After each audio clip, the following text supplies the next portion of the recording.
আমি একটা কড়াই নিয়ে নিয়েছি, দিয়ে দিচ্ছি জল। আমি যতটা পরিমাণে স্যুপ বানাবো দিয়ে দিচ্ছি জল। এবার এই জলের মধ্যে দিয়ে দেব পরিমাণ মতো লবণ, দিয়ে দেব ধুয়ে রাখা বোনলেস চিকেনগুলো।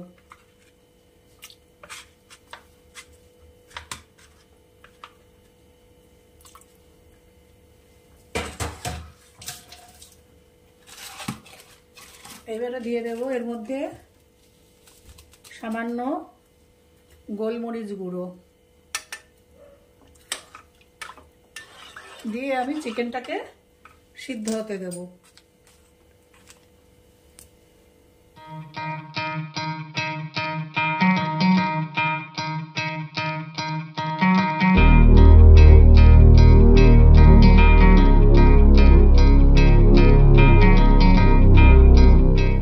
এখানে চিকেনটা সিদ্ধ হয়ে গেছে, এই চিকেনটাকে আমি তুলে নেব। তুলে নিয়ে এই যে চিকেন স্টক, এটাকে আমি ঠান্ডা করে আলাদা করে একটা বাটিতে রেখে দেব। আমি এখানে একটা প্যান নিয়েছি, প্যানের মধ্যে দিয়েছি জল। এবার দিয়ে দিচ্ছি পরিমাণ মতো একটুখানি লবণ। এবার এই জলটা ফুটে উঠবে। এবার জলটা অনেকটা গরম হয়ে গেছে, ফুটে আসার মুখে।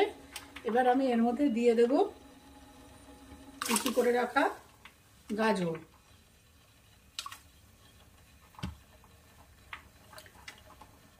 আমি এটাকে একবার একটুখানি বয়েল আসলে পরেই, মানে জলের মধ্যে একটু বলক আসলে পরেই আমি কিন্তু তুলে নিয়ে পাশে একটা ঠান্ডা জলের আমি সসপ্যান রেখেছি, তুলে নিয়ে আমি ওটাতে দিয়ে দেবো।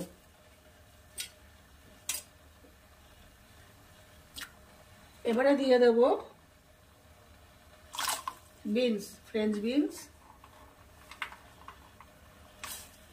সবকটাই একটুখানি ফুটে উঠলে, জাস্ট একটা বলক আসবে, দিয়ে দেবো পাশের ঠান্ডা জলে।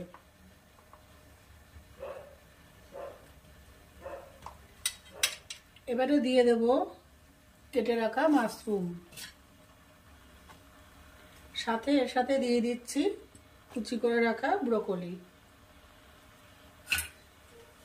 এবার এগুলো সবকটা একটা জাস্ট বলক আসবে, ফুটে উঠলেই আমি পাশে ঠান্ডা জল রেখেছি সেখানে ট্রান্সফার করে দেবো। এখানে সবজিগুলো ফুটতে শুরু করেছে, জাস্ট একটা বলক এসছে। আমি এগুলোকে তুলে নিয়ে, আপনারা এখানে ছাঁকনির ব্যবহারও করতে পারেন, তুলে নিয়ে পাশে রাখা আছে ঠান্ডা জল, ঠান্ডা জলের মধ্যে ট্রান্সফার করে দেবো। এটা হচ্ছে কুকিং প্রসেসটাকে বন্ধ করে দেওয়া, যেন বেশি সিদ্ধ না হয়ে যায়।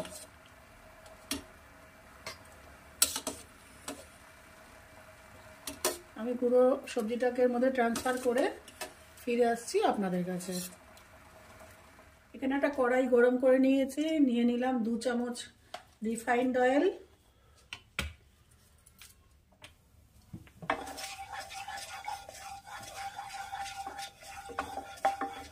এই রেসিপিটাও একটা হেলদি টিফিন বা স্ন্যাক্স, বাচ্চাদের ব্রেকফাস্ট, লাঞ্চ রেসিপি। আমার রেসিপিগুলো যদি আপনাদের ভালো লেগে থাকে তাহলে আমার চ্যানেলটিকে অবশ্যই সাবস্ক্রাইব, লাইক, শেয়ার ও কমেন্ট করবেন। তেল গরম হয়ে গেছে, দিয়ে দিচ্ছি রসুন কুচি।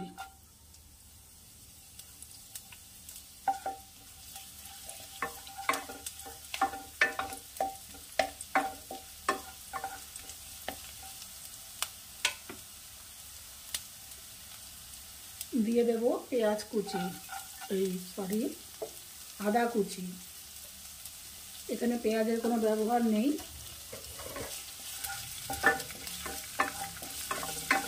একটু ভাজা ভাজা হবে, দিয়ে দেব ছোট করে কেটে রাখা ক্যাপসিকাম।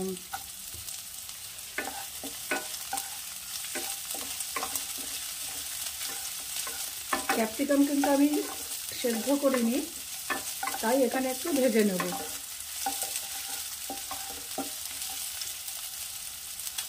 এরপরে এর মধ্যে দিয়ে দেব সিদ্ধ করে রাখা সবজিগুলো। আপনারা সবজির পরিমাণ কম বেশি করতে পারেন আপনাদের ইচ্ছা অনুযায়ী। তবে সবজি খাওয়া তো ভালো, সবজিটা একটু বেশি পরিমাণে দিলে খেয়ে নেবে সবাই। এটা খুব টেস্টি হয় খেতে।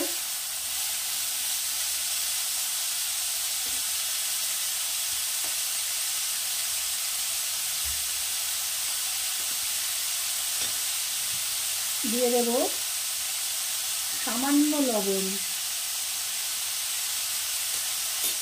কেননা চিকেন স্টকেও লবণ আছে, লাগলে পরে দেব, নাহলে দেব না।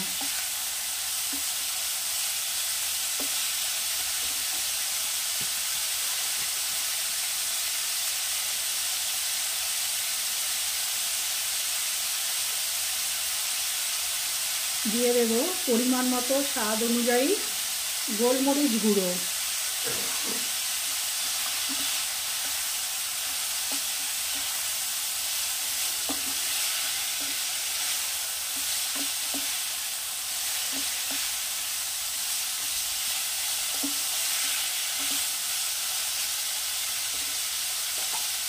এটা একটু ভাজা ভাজা হবে, তারপর ফিরে আসছি আপনাদের কাছে। একটু ভাজা ভাজা করে নেওয়ার পরে দিয়ে দেব বোনলেস চিকেনটা, যেটা সিদ্ধ করে রেখেছিলাম সেটা। একটু নাড়াচাড়া করব।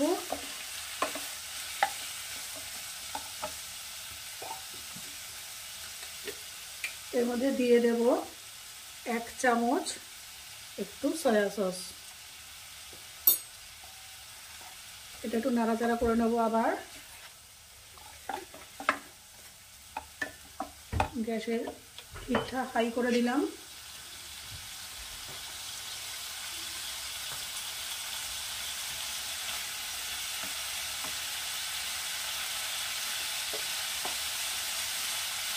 দিয়ে দেব চিকেন স্টকটা, যেটা রেডি করে রেখেছিলাম, চিকেন স্টক।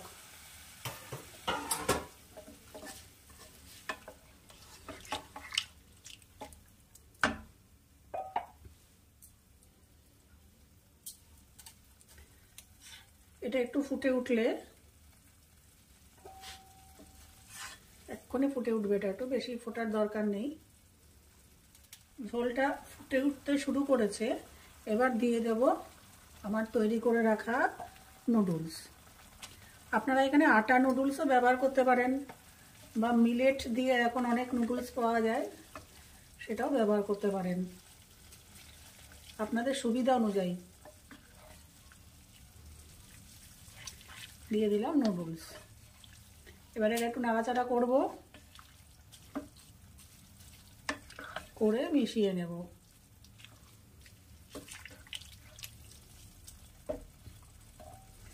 এবারে এর মধ্যে দিয়ে দেব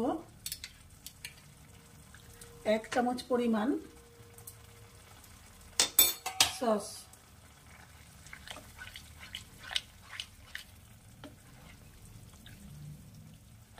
এটা আমি দিয়েছি শেজওয়ান সস, সেই জন্য আলাদা করে আমি কিন্তু এখানে কোনো আর গোলমরিচ দেব না, কেন শেজওয়ান সসটা একটু ঝাল থাকে। এবারে ফুটে উঠছে।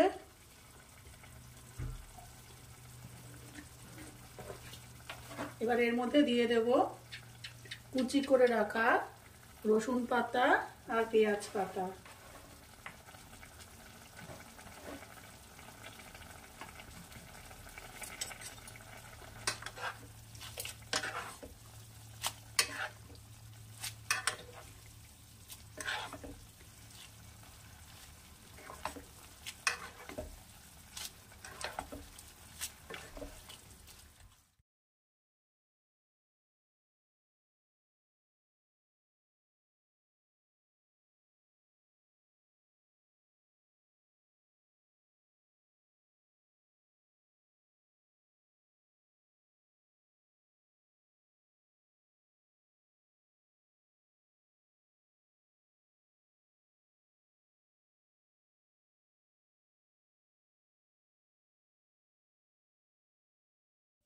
এবারে নামানোর আগে আমি একটু যে লেবুর রস, একটু লেবু কেটে রেখেছি, লেবুর রস একটু ছিটিয়ে দেবো। অল্প কয়েক ফোঁটা লেবুর রস। আর আপনারা যদি একটু টক টক খেতে ভালোবাসেন একটু আর একটু বেশি দিয়ে দেবেন, কোনো সমস্যা নেই। এরকম করে নাড়িয়ে এবারে সার্ভ করব হচ্ছে আমাদের নুডলস স্যুপ।